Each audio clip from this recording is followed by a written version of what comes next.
రాజ్ తరుణ్ లావణ్య మధ్య వివాదం రోజు రోజుకి ముదురుతుంది. కొన్నాళ్ళు సైలెంట్ అయిన వీరి గొడవ ఇప్పుడు మరోసారి తెరపైకి వచ్చింది. బుధవారం మొత్తం వాళ్ళ ఇంటి వద్ద హైడ్రామా సాగింది. ఒకరిపై ఒకరు దాడి చేసుకునేంత పని జరిగింది. తనపై దాడి చేశారని లావణ్య ఆరోపణలు చేశారు. రౌడీలు తీసుకొని వచ్చి అటాక్ చేశారని ఆవేదన వ్యక్తం చేశారు. కోకాపేట్లోని విల్లా రాజ్ తరుణ్ దేనంటూ అత్త తల్లిదండ్రులు నిన్నంతా ఆ ఇంటి ముందు నిరసన చేశారు. తమ కుమారుడికి ఇంట్లోనే ఉంటామంటూ లావణ్యతో గొడవకు దిగారు. దీంతో రంగంలోకి దిగిన నర్సింగి పోలీసులు రాజ్ తరుణ్ పేరెంట్స్ కు ఇంట్లోకి అనుమతించాలని లావణ్యకు స్పష్టం చేశారు. దీంతో గత అర్ధరాత్రి వారిని ఇంట్లోకి అనుమతించారు లావణ్య. వివాదానికి సంబంధించి రంగారెడ్డి జిల్లా నార్సంగి పిఎస్లో ఫిర్యాదు చేశారు లావణ్య. రాజ్ తరుణ్ తల్లిదండ్రులకు సంబంధించిన వ్యక్తులు తనపై దాడి చేశారని తన ఫిర్యాదులో లావణ్య ఆరోపించింది. రాజ్ తరుణ్ కుటుంబ సభ్యుల నుంచి తనకు ప్రాణహాని ఉందని లావణ్య రక్షణ కల్పించాలని పోలీసులకు విజ్ఞప్తి చేశారు. రాజ్ తరుణ్ తల్లిదండ్రులు తనపై దాడి చేశారని లావణ్య ఫిర్యాదులో ఆరోపించింది. తాను 15 ఏళ్లుగా ఉంటున్న ఇంట్లోకి రాజ్ తరుణ్ పేరెంట్స్ 15 మందితో వచ్చి ఇంటిని ధ్వంసం చేశారని చెబుతోంది.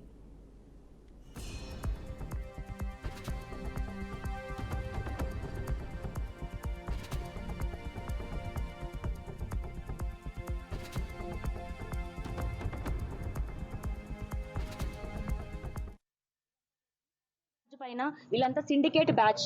శేఖర్ భాష, ప్రీతి, ఉదయ్, మేఘనా అండ్ పెట్రిషియా వీళ్ళంతా గ్రూప్ గా ఫామ్ అయ్యే ఇదంతా చేశారు. ఎంత చేసినా ఏమున్నా సరే పోలీస్ స్టేషన్ ఉందండి, చట్టం ఉంది, నేను లా ప్రకారమే వెళ్తాను. ఏం చేసుకుంటారో చేసుకునివ్వండి. ఇందులో రాజ్ తరుణ్ ఇన్వాల్వ్మెంట్ అంటే వీళ్ళందరూ కలిసి చేసిన బ్యాచ్ లో మస్తాన్ సాయి కూడా ఉన్నాడండి. మరి ఇది రాజ్ తరుణ్ చేపించాడా లేదా మస్తాన్ సాయి చేపించాడా లేదా అందరూ కలిసే ఫామ్ చేశారన్న నిజం బయటకు వస్తే నెక్స్ట్ రాజ్ తరుణ్ కూడా ఖచ్చితంగా వెళ్తాడు. నేను ఇన్ని రోజులు రాజ్ తరుణ్ కి అగేన్స్ట్ గా సాక్ష్యాలు ఇవ్వలేదు. నేను ప్రేమించిన మనిషి కాబట్టి ఇవ్వలేదు. కంప్లైంట్ పెట్టినప్పటికీ నేను మనిషి కావాలి అనుకొని పెట్టాను, మనిషి జైలుకి వెళ్ళాలని కాదు. కానీ అతను సైలెంట్ గా ఉండి ఇంత క్రూయల్ గా బిహేవ్ చేస్తున్నాడు అంటే ఫిజికల్ అటాక్ అన్నది తప్పు. నువ్వు అట్లీస్ట్ మాటలతో దాడి చేసినా మాట అనేది మర్చిపోతామేమో. ఆ సెకండ్ ప్రాణం పోతే ప్రాణం తీసుకురాలేరు ఎవరు. రాజ్ తరుణ్ ని కూడా ప్రిజన్ కి పంపిస్తాను. వాళ్ళు వీళ్ళు అనడానికి మాది ఇంకా సపరేషన్ అవ్వలేదండి. కోర్టు తీర్పు లావణ్య రాజ్ తరుణ్ విడిపోయారు, లావణ్య రాజ్ తరుణ్ సంబంధం లేదు అన్నదేమి ఇవ్వాల. చార్జ్ షీట్ అయింది, చార్జ్ షీట్ లో 11 ఏళ్ళు వీళ్ళు సహజీవనం చేశారు అని వచ్చారు. సంబంధం లేదు అని అయితే లేదండి. అది రాజ్ తరుణ్ ఇప్పుడు అంటే ప్రాపర్టీ కొన్నాం కాబట్టి ప్రాపర్టీ గురించి, అంటే ప్రాపర్టీ లేకపోతే అంటే లావణ్య తీసుకెళ్తాడా మరి అప్పుడు? అంటే ప్రాపర్టీ ఉందని లావణ్య వద్దంటున్నాడు. రాజ్ తరుణ్ వాళ్ళ 4 ఫాదర్స్ ఇచ్చిన హౌస్ కాదండి అది. రాజ్ తరుణ్ హైదరాబాద్ కి వచ్చిన తర్వాత జీరోతో తన కెరియర్ స్టార్ట్ చేశాడు. అతను కూడా స్టార్టింగ్ డేస్ లో మీ అందరికీ చెప్పడం జరిగింది. ఆ అమ్మాయి ఇనిషియల్ డేస్ లో మేము కలిసి ఉన్నామని, మేమిద్దరం లవ్ చేసుకున్నాము, పెళ్లి చేసుకున్నాము. నాకు ప్రపోజ్ చేసింది అతనే, పెళ్లి చేసుకుంటావని అడిగింది అతనే. దాని తర్వాత మేము ఫామ్ చేసుకున్న మా జర్నీలో వచ్చిన ఇల్లు అది. అది నాది కాదు, రాజ్ తరుణ్ది కాదు అంటే ఒప్పుకుంటానేమో కానీ ఓన్లీ రాజ్ తరుణ్ అంటే నేను ఒప్పుకోను. ఎందుకంటే బయటికి మగాడు వెళ్ళి పని చేస్తే ఆడది ఇంట్లో ఉండి పని చేసింది. మీ అందరూ మగాళ్ళు ఉన్నారు, ఇక్కడ 2-3 ఆడోళ్ళు ఉన్నారు. మరి మీ అందరు మగాళ్ళదే ఇల్లులు అయిపోతాయా? మీ అందరు పిల్లల ఇల్లులు కావా? మీ అందరి మగాళ్ళ మీద పేరు మీద ఇల్లు ఉంటే అడిగే క్వశ్చన్ అడిగేటప్పుడు పెళ్లి అన్న సర్టిఫికేట్ అన్నది ఇప్పుడు లీగల్ గా ఇప్పుడు వచ్చిందేమో. ఒకప్పుడు మన పేరెంట్స్ కి సర్టిఫికేట్లు ఎక్కడ ఉన్నాయి, రిజిస్ట్రేషన్లు ఎక్కడ ఉన్నాయి? దట్స్ వాట్ ఇప్పుడు నాది Raj Tarun 1 year 2 year thing. Last 2 years అయితే వేరు 2009 అండి. మీరు బ్యాక్ చాలా సంవత్సరాలు వెళ్ళాలి. అప్పటి నుంచి మేము ప్రేమించుకున్నాం. ఇప్పుడు నా వయసు 33, 16 సంవత్సరాలు అవుతుంది. అర్థమవుతుందా? మీరు అక్కడి వరకు వెళ్ళండి. నేను అంటే ఆ మనిషిని అంతా నమ్మాను. లేకపోతే ఒక సంతకం పెట్టించుకోవడానికి నాకు ఎంతసేపు? అతను చెక్ బుక్స్ నా దగ్గర ఉంటాయి, సైన్ చేసేసిన చెక్ బుక్స్. ఒక సంతకం పెట్టమంటే పెట్టేవాడు కదా ఏంటి? అసలు విడిపోతాము అన్న థాట్ ఉండేది కాదు నాకు. ఇలాంటి గొడవలు అవుతాయని థాట్ ఉండేది కాదు. మరి ఆడపిల్లలు రావడం వల్ల, మస్తాన్ సాయి రావడం వల్ల రాజ్ తరుణ్ ఇలా అయ్యాడా? లేదా ఆ ఇల్లు ప్రాపర్టీ మీద మస్తాన్ సాయి? మరోవైపు గతంలో రాజ్ తరుణ్, నటి అరియానాల మధ్య బాండింగ్ పై లావణ్య సంచలన ఆడియో రిలీజ్ చేశారు. రాజ్ తరుణ్ కు అరియానాకి మధ్య సంబంధం ఉందని ఆరోపిస్తున్నారు.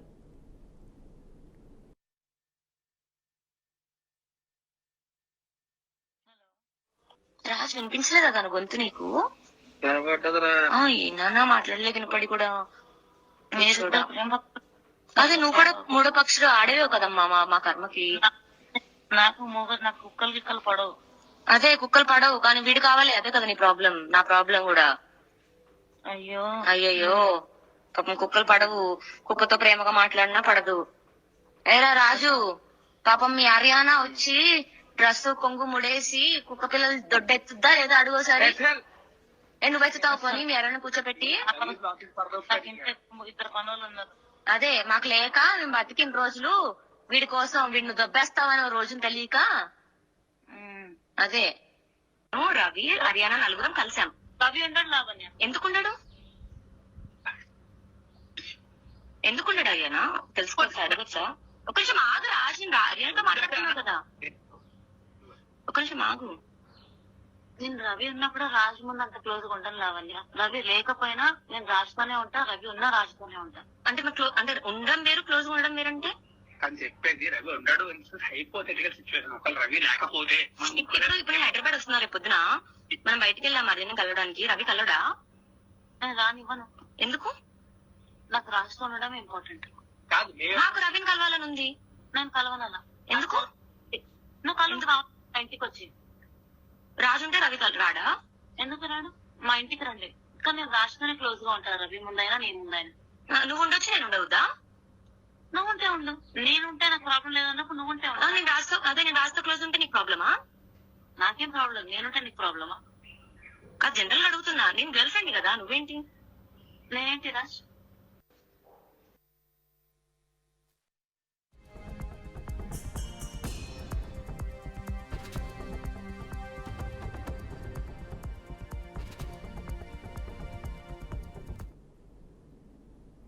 ప్రియుడి కోసం కన్న కూతురిపై ఓ తల్లి కర్కశత్వం చూపించింది.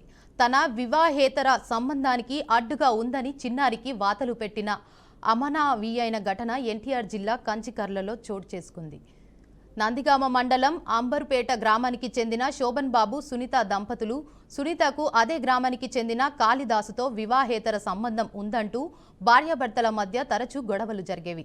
ఈ నేపథ్యంలో సునీత కుమార్తెతో కలిసి కంచికర్ల మండలం గండెపల్లిలో నివాసం ఉంటోంది. ప్రియుడితో కలవడానికి పాప అడ్డుగా ఉందని ఆమెని తరచూ హింసిస్తూ ఉండేది.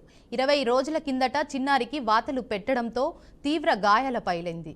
విషయం తెలుసుకున్న చిన్నారి మేనత్త మైసమ్మ పాపను తీసుకొచ్చి కంచికర్ల పోలీస్ స్టేషన్లో ఫిర్యాదు చేసింది. ఈ మేరకు కేసు నమోదు చేసుకున్న పోలీసులు చికిత్స కోసం పాపను నందిగామ ప్రభుత్వ ఆసుపత్రికి తరలించారు. అంబర్పేటకు సంబంధించిన శోభన్ బాబు అనే అతనికి సునీత వివాహం చేయడం, వాళ్ళు గండేపల్లి గ్రామంలో అంబర్పేట గ్రామంలో కాపురం చేయడం, తర్వాత వీళ్ళ కాపురంలో 10 సంవత్సరాల క్రితంలో వీళ్ళకి మనస్పర్ధలు రావడం, మనస్పర్ధల ద్వారా గొడవలని విడిపోవడం జరిగింది.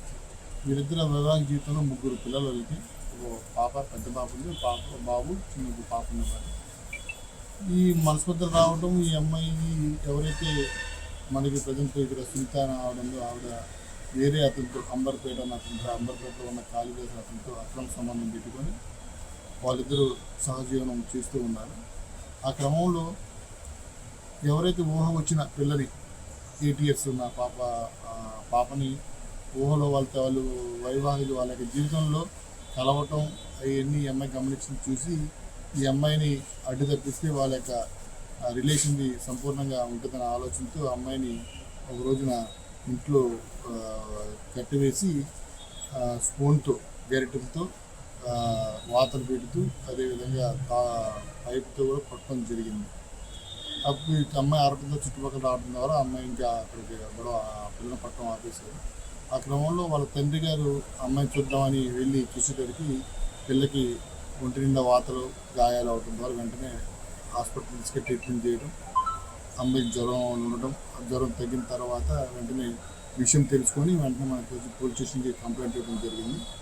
దాని ప్రకారం కేసు కట్టి వాళ్ళిద్దరిని ఎవరైతే ఉన్నారో వాళ్ళిద్దరిని కేసు కట్టి వాళ్ళని జ్యుడిషియల్ రిమాండ్కి పంపించడం జరిగింది.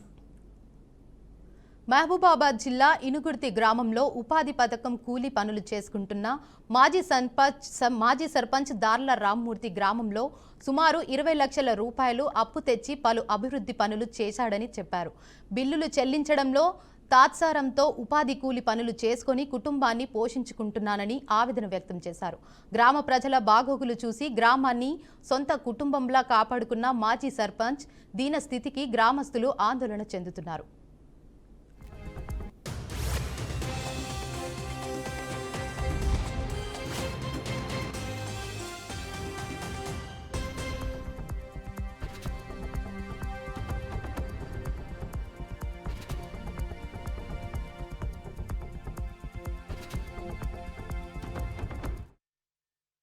మహబూబాబాద్ జిల్లా ఇనుగుర్తి మండల కేంద్రానికి సంబంధించిన మేజర్ గ్రామ పంచాయతీ సర్పంచ్గా 5 సంవత్సరాలు పనిచేశాను.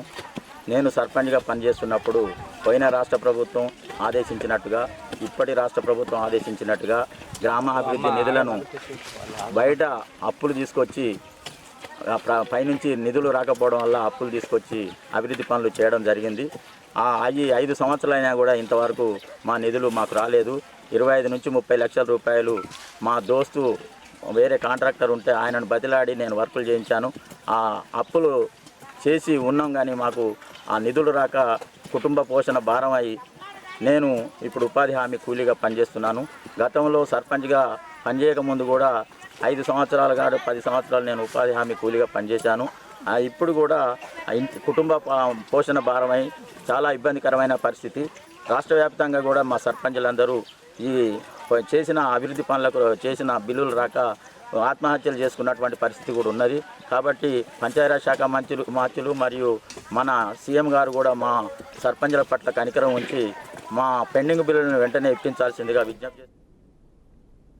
హైదరాబాద్ జవహర్ నగర్లో బీఆర్ఎస్ పార్టీ మాజీ మంత్రి మల్లారెడ్డి పర్యటించారు. ఈ నెల 27న వరంగల్లో జరగబోయే భారత రాష్ట్ర సమితి రజతోత్సవ బహిరంగ సభకు ప్రజలు, కార్యకర్తలు పెద్ద ఎత్తున కదిలి రావాలని పిలుపునిచ్చారు. బైక్పై తిరుగుతూ పార్టీ వర్గాల్లో ఉషారు నింపారు. మాజీ మేయర్ మేకల కావ్యతో కలిసి ఇల్లిల్లు తిరుగుతూ ప్రజలకు బొట్టు పెట్టి కరపత్రాలని పంచుతూ బహిరంగ సభకు ఆహ్వానించారు.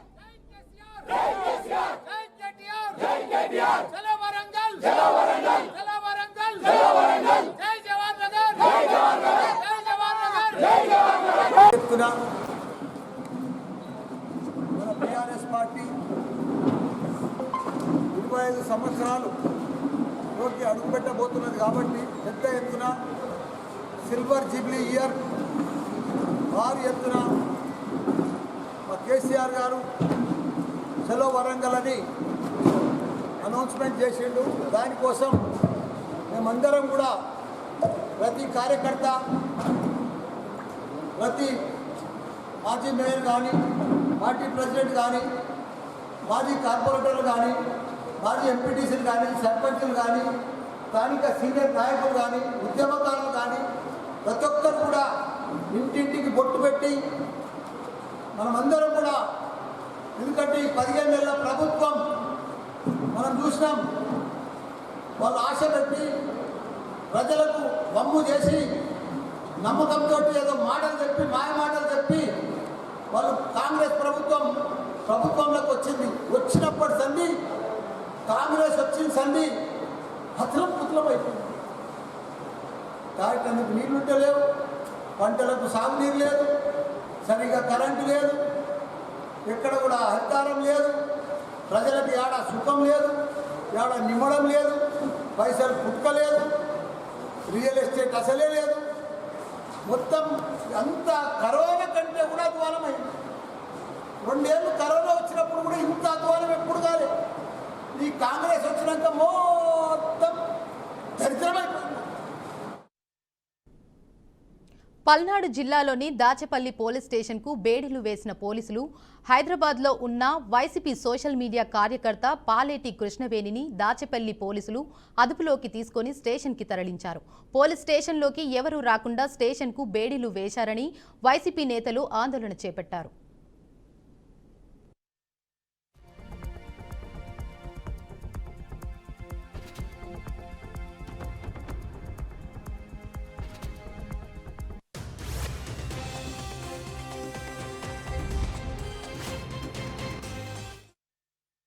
ఈ విధంగా స్టేషన్కి తలుపులు వేసుకొని తాళాలు వేసుకొని ఎవరు ఉండరు. ఇంతకుముందు ఎప్పుడు ఈ విధానం కూడా లేదు. స్టేషన్లో ఎవరైనా వస్తారో ఏదైనా మా కార్యకర్తనే తీసుకొని వచ్చింది. సోషల్ మీడియా కారణంగా ఏమైనా పెద్ద నేరాలు ఘోరాలు కూడా చేసినాము కాదు. ఆమెను తీసుకొని వచ్చి లోకల్ గా ఎక్కడి నుంచో నెల్లూరు నుంచి తీసుకొని వచ్చారు. ఆమె టిఫిన్ ఏంది, టీ ఏంది, లేకపోతే ఏదన్నా ఆడ మనిషి మహిళ అమ్మాయి ఏదైనా చిన్న చిన్న అవసరాలు ఉంటాయి, అది కూడా మేము చేసుకోవడానికి లేకుండా తాళాలు వేసి ఈ విధంగా లాయర్ గారు వస్తే లోన పంపించారు. ఏం చేస్తున్నాం మనం? ఎక్కడుంటున్నాం? ఏ దేశంలో ఉన్నాం? ఏ రాజ్యాంగంలో ఉన్నాం? ఎంతవరకు న్యాయం ఇది? అంటే మనిషికి మేము మినిమం ఉండవా? హక్కులు కానీ లేకపోతే ఏమైనా స్వతంత్ర సామాన్యుడికి ఏమి ఉండవా? ఇదేనా ఈ ఉమ్మడి ప్రభుత్వంలో జరుగుతున్నది? కర్నూలు జిల్లా పత్తికొండ టీడీపీ పార్టీ కార్యాలయంలో ఎమ్మెల్యే శ్యామ్ కుమార్ సమావేశం నిర్వహించారు. ఆంధ్రప్రదేశ్ ఎకనామికల్గా ఇండియాలో నెంబర్ 1 చేయడం సీఎం చంద్రబాబుతోనే సాధ్యమవుతుందని ఎమ్మెల్యే అన్నారు. రాష్ట్ర ప్రజలకి కూటమి ప్రభుత్వం ద్వారానే మంచి జరుగుతుందన్నారు. కూటమి ప్రభుత్వం మంచి చేస్తూ రాష్ట్ర అభివృద్ధికి కట్టుబడి ఉందని ఎమ్మెల్యే శ్యామ్ కుమార్ తెలిపారు. దీనిపైన డిస్కస్ చేసేటోళ్ళము, ఎలా తీసుకొని పోవాలా, ముందరికి చంద్రబాబు నాయుడు గారికి ఎలా చెప్పాలా అని చెప్పి మేము చాలా డిస్కషన్ జరుగుతుండేది మాతో. కానీ ఫైనలీ కూటమి ప్రభుత్వం వల్లనే ఏదన్నా మంచి జరగాలన్నా కూటమి ప్రభుత్వం వల్లనే జరుగుతుంది. రాబోయే కాలంలో కూడా ఈ సూపర్ 6 పథకాలు ఏవైతే ఉన్నాయో ఆ పథకాలన్నీ కూడా అమలు చేసుకుంటారు. అంటే టైం తీసుకొని అమలు చేస్తున్నాం. ఎందుకంటే పోయిన ప్రభుత్వం మీ అందరికీ బాగా తెలుసు, ఆయన బటన్ నొక్కడానికి మొత్తం టైం తీసేసుకున్నాడు. కానీ ఆయన చెప్పినది కూడా ఏది కూడా సాధించలేకపోయారు. ప్లస్ స్టేట్ని కూడా ఎకనామికలీ చాలా ఎంకెలు తీసుకొని పోయారు. మరి అట్లాంటి స్టేట్ని ప్రజలందరూ కూడా గమనించి ఇది జగన్మోహన్ రెడ్డితో సాధ్యం కాదు, ఈ స్టేట్ని ముందరికి తీసుకుని పోవాలన్నా, మొత్తము ఇండియాలో మంచి ర్యాంకింగ్లోకి రావాలన్నా కానీ చంద్రబాబు నాయుడు గారితోనే ఒకరితోనే సాధ్యమవుతుందని పబ్లిక్ అందరూ కూడా మరి ఓటు వేసి పవన్ కళ్యాణ్ గారి బీజేపీ చంద్రబాబు నాయుడు గారికి ఓటు వేసి మమ్మల్ని అందరినీ కూడా గెలిపించడం జరిగింది. అదే ప్రకారంగా ఆయన కూడా ఇచ్చిన మాట ఏది కూడా తప్పకుండా. మేడ్చల్ జిల్లా కుత్బుల్లాపూర్లోని తెలంగాణ భవన్లో బీఆర్ఎస్ పార్టీ సన్నాహక సమావేశం నిర్వహించారు. ఈ నెల 27న వరంగల్లో జరిగే బీఆర్ఎస్ పార్టీ రజతోత్సవ సభను విజయవంతం చేయాల్సిన అవసరం ఉందని ఎమ్మెల్యే వివేకానంద పిలుపునిచ్చారు. ప్రజల్లో చైతన్యం కల్పించేందుకు పార్టీ సిద్ధాంతాలను ప్రజల్లోకి తీసుకెళ్లేందుకు ఈ కార్యక్రమం చేపట్టిందన్నారు. 6 గ్యారంటీల పేరుతో దేశంలో అన్ని వర్గాలను కాంగ్రెస్ పార్టీ మోసం చేసిందని విమర్శించారు. కర్ణాటకలో 5 గ్యారంటీలన్నారు. నేటికి ఏ గ్యారంటీ లేదని ఎమ్మెల్యే వివేకానంద ఎద్దేవా చేశారు.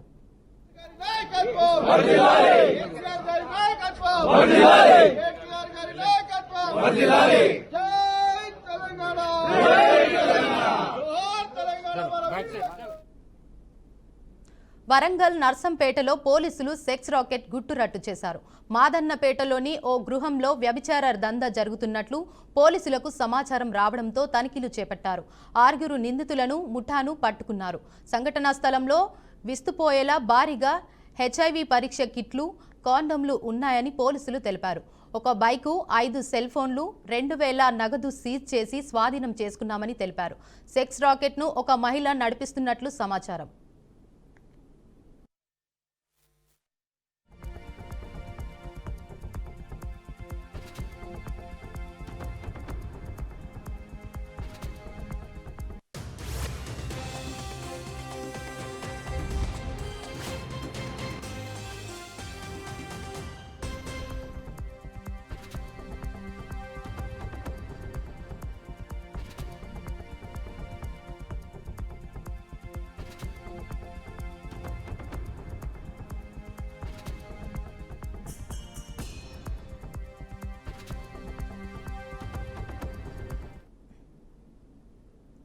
మేడ్చల్ జిల్లా కుత్బుల్లాపూర్లోని కృషి కాలనీలో ఓ ప్లాట్ విషయంలో 2 వర్గాల మధ్య ఘర్షణ జరిగింది. ఈ ఘటనలో ఒకరిపై ఒకరు కర్రలు, బండలు, డ్రమ్ములతో దాడి చేసుకున్నారు. ఈ దాడిలో పల్లపు వీరయ్య అనే వ్యక్తికి తీవ్ర గాయాలు కాగా మల్లారెడ్డి హాస్పిటల్కి తరలించారు. 2 వర్గాలపై కేసు నమోదు చేసి దర్యాప్తు చేస్తున్నట్లు పోలీసులు వెల్లడించారు.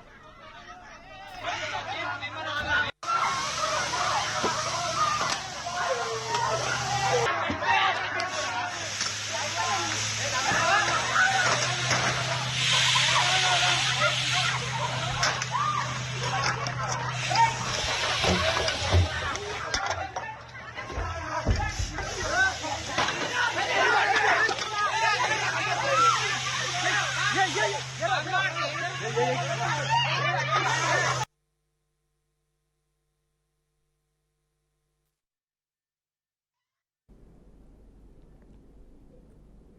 అనకాపల్లి జిల్లాలో అచ్యుతాపురం పోలీస్ స్టేషన్ ఎదురుగా ఉన్న సెల్ టవర్ ఎక్కి ఓ వ్యక్తి ఆత్మహత్య చేసుకుంటానని హల్చల్ చేశాడు. ధర్మావరం గ్రామానికి చెందిన లంక శంకర్రావు తన పేరు మీద ఉన్న భూమిని వేరొకరి పేరు మీదకి మార్చారని వాపోయాడు. పాస్బుక్ కూడా వేరే వ్యక్తి చేయించుకున్నాడని ఆవేదన వ్యక్తం చేశాడు. తనకు తగిన న్యాయం చేయాలని అధికారులను డిమాండ్ చేశాడు. అచ్యుతాపురం పోలీస్ అధికారులు, రెవెన్యూ యంత్రాంగం ఆ వ్యక్తికి నచ్చచెప్పి దించి సమస్యను పరిష్కరిస్తామని హామీ ఇచ్చారు.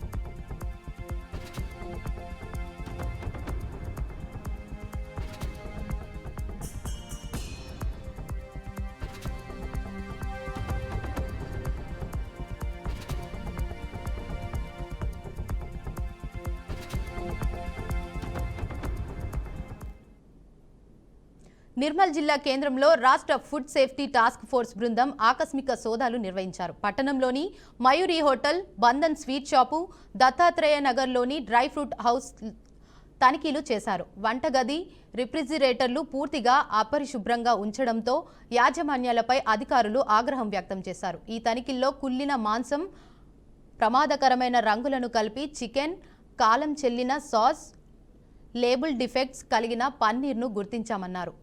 అనుమానిత ఆహార పదార్థాల శాంపిల్స్ను పరీక్ష నిమిత్తం హైదరాబాద్లోని ల్యాబ్కు పంపించామని తెలిపారు. ప్రజల ప్రాణాలకు నష్టం కలిగించే ఆహార పదార్థాలను విక్రయించవద్దని, అలా చేస్తే కఠిన చర్యలు ఉంటాయని హెచ్చరించారు.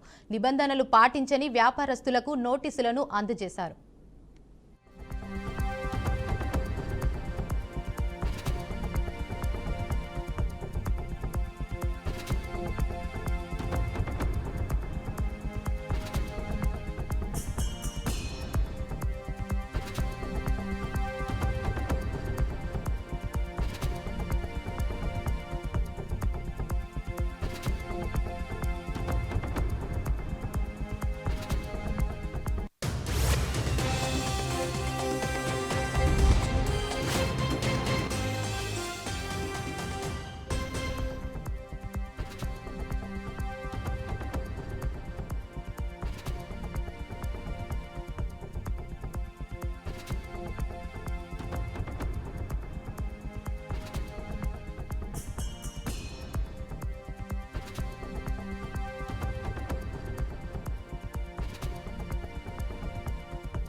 నేషనల్ హెరాల్డ్ కేసులో సోనియా, రాహుల్ గాంధీ పేర్లను ఈడీ ఛార్జ్షీటులో చేర్చడాన్ని వ్యతిరేకిస్తూ ఆందోళన. సంగారెడ్డి జిల్లా పోస్టాఫీస్ వద్ద TPCC working president Jaggareddy, Congress party కార్యకర్తలు భారీగా ధర్నాలో పాల్గొన్నారు. రాహుల్ గాంధీది క్షమించే గుణం, మోడీ, అమిత్ షాలది కుట్ర గుణమని జగ్గారెడ్డి ఆరోపించారు. బీజేపీని అధికారంలోకి తెచ్చిన అద్వానీని ప్రధాన మంత్రిని ఎందుకు చేయలేదు? అదే సోనియా గాంధీ, రాహుల్ గాంధీ, మన్మోహన్ సింగ్ని 10 సంవత్సరాలు ప్రధానమంత్రిని చేశారని ఎద్దేవా చేశారు. నేషనల్ హెరాల్డ్ విషయంలో బీజేపీ నేతలు చేస్తున్న అవినీతి ఆరోపణలను విమర్శించారు. ఈరోజు సోనియా గాంధీ, రాహుల్ గాంధీ గారిని ముందు నుంచి కొట్లాడలేక వెనుక నుంచి పొడిచి చంపాలని చూస్తున్నది రాజకీయంగా అని కాంగ్రెస్ పార్టీ చాలా స్పష్టంగా తెలియజేస్తుంది. ఇంత మంచి కుటుంబాన్ని, త్యాగాల కుటుంబాన్ని, ఇందిరాగాంధీ గారు, రాజీవ్ గాంధీ గారు, త్యాగాల కుటుంబం, ఒక్కరోజు కూర్చుని ఇడవలేని మీరా ఆ కుటుంబం గురించి మాట్లాడేదని అడుగుతున్నాం. విలువలు లేని రాజకీయం, నీతి నిజాయితీ లేని రాజకీయం ఈరోజు కేంద్రంలో బీజేపీ, మోడీ, అమిత్ షా చేస్తున్నారు. ఇది దేశ ప్రజలు, రాష్ట్ర ప్రజలు గమనించాలి. కాబట్టి ఈరోజు సంగారెడ్డిలో, దేశం మొత్తంలో ఈరోజు సంగారెడ్డిలో central government office, post office ముందు సోనియా గాంధీ, రాహుల్ గాంధీ గారికి మద్దతుగా వారి నాయకత్వంలో బలంగా ఉండాలని, ప్రతి కార్యకర్త, ప్రతి నాయకుడు వాళ్ళకి అండగా ఉన్నారని, దేశ ప్రజలు వారికి అండగా ఉన్నారు. అందులో భాగమే ఈరోజు సంగారెడ్డి పోస్ట్ ఆఫీస్ ముందు ధర్నా కార్యక్రమాన్ని చేయడం జరుగుతుంది. వికారాబాద్ జిల్లా తాండూరులో భారీ వర్షం కురిసింది. ఒక్కసారిగా వాతావరణం మారిపోయి పెద్ద ఎత్తున ఈదురుగాలులు వీచాయి. మధ్యాహ్నం వరకు తీవ్రమైన ఎండలు మండిపోవడంతో ప్రజలు ఉక్కపోతతో సతమతమయ్యారు. వర్షం దాటికి వేడి నుండి కొంత మేర ఉపశమనం లభించిందని గ్రామస్తులు అంటున్నారు.